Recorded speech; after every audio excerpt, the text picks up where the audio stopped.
We got a chance to talk to Mary Moore Patterson, who is an innovation strategist and lecturer at UC Berkeley School of Business. Find out more about her journey between startup and corporate culture, as well as her currently developing projects. I'll start with what caught my eye first, which was that it seemed your undergraduate studies were in language, specifically Mandarin and Japanese.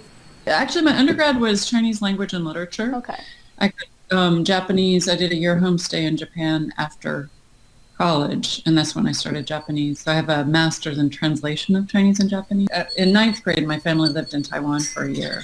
My father was a comparative religion professor, and that was when I just wanted my life to be about China. So after I got a degree in translation, suddenly we were in Silicon Valley, and I had spent my 20s mostly wanting to be a novelist. So it was theater and stories and writing, and all of that was my whole life. Wow.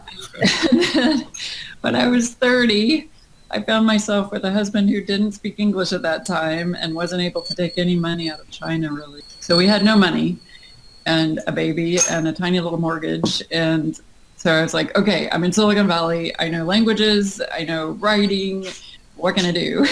I had gotten into a PhD program in Chinese literature in Washington, University of Washington, and also into this more professional translation program. And I've discovered over the years that I'm not sorry that I went down the corporate business path. Mm-hmm. It's a very practical, fun path. Here I was in Silicon Valley, and I just jumped in, and I started with a startup that was founded by 4 guys from China and Taiwan.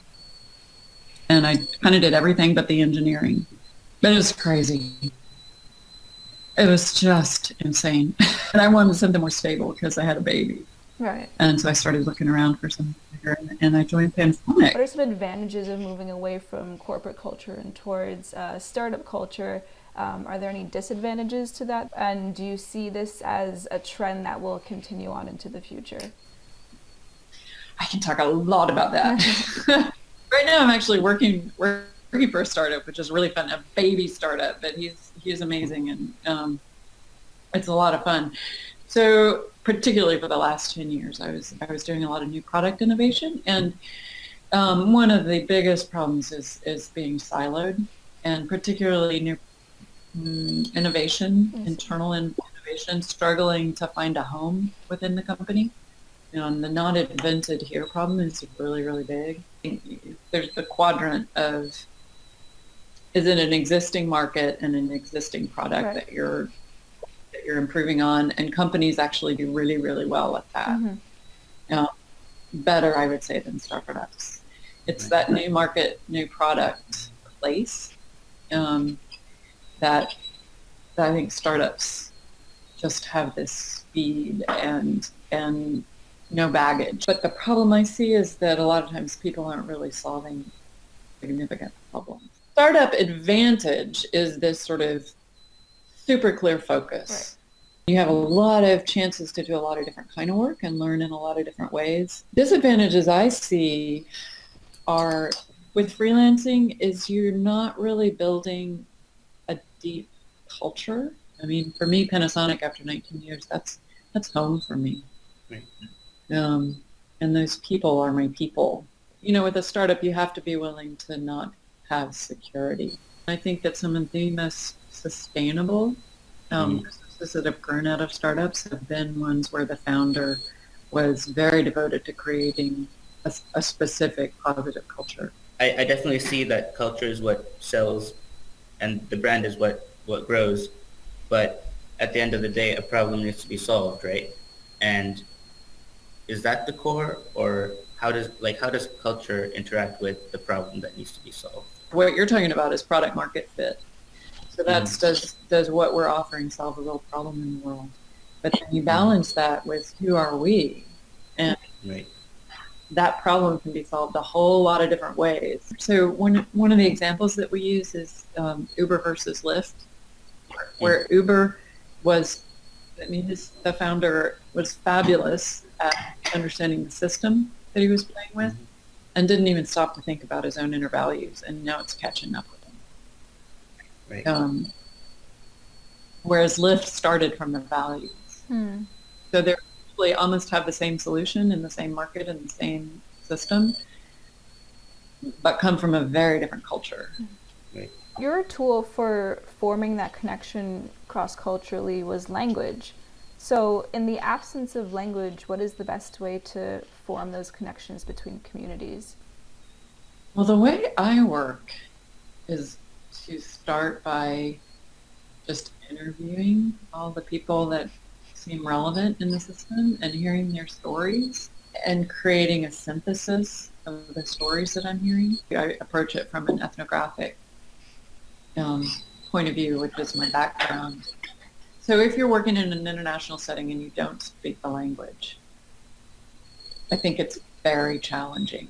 I think you need to have a partner that you work very closely with who's a native of that culture and who will be perceived as one of them.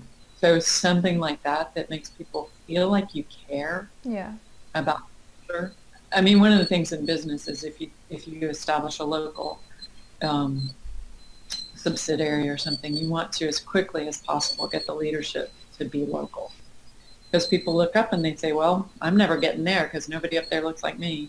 Do you see that tying into the whole populist rise against globalization versus glocalization? Like you set up there, you have to be part of the people. It's so important from my point of view to look at the very specific company that you're dealing with and markets that you're dealing with. Like which two countries are you talking about? That just alone makes a huge difference, the environmental factor. So what are your goals? Who's your customer? What environment are you talking about? What's the context? But that's all really important. I was wondering about the consultancy that you work on right now, Culture Loft, and I was wondering how that possibly contributes to international trade.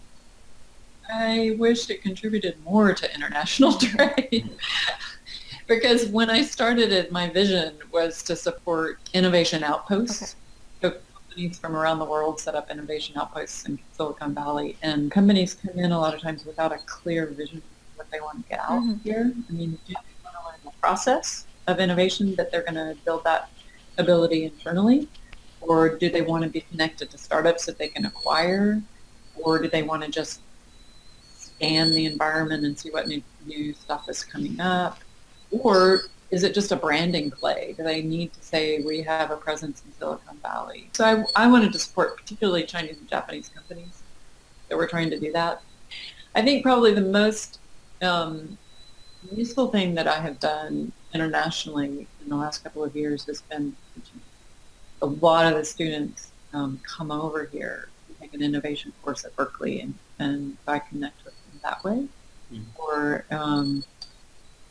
meeting different delegations that are coming, and somebody pulls me in to or give a workshop. The process of just moving between the east and west, and like establishing yourself in Silicon Valley, and then moving from moving into the corporate world. It's just a great story. Yeah. Thank you. It's really beneficial to hear from. Definitely. Thank you so much. Please like and subscribe and stay tuned for more videos on the way.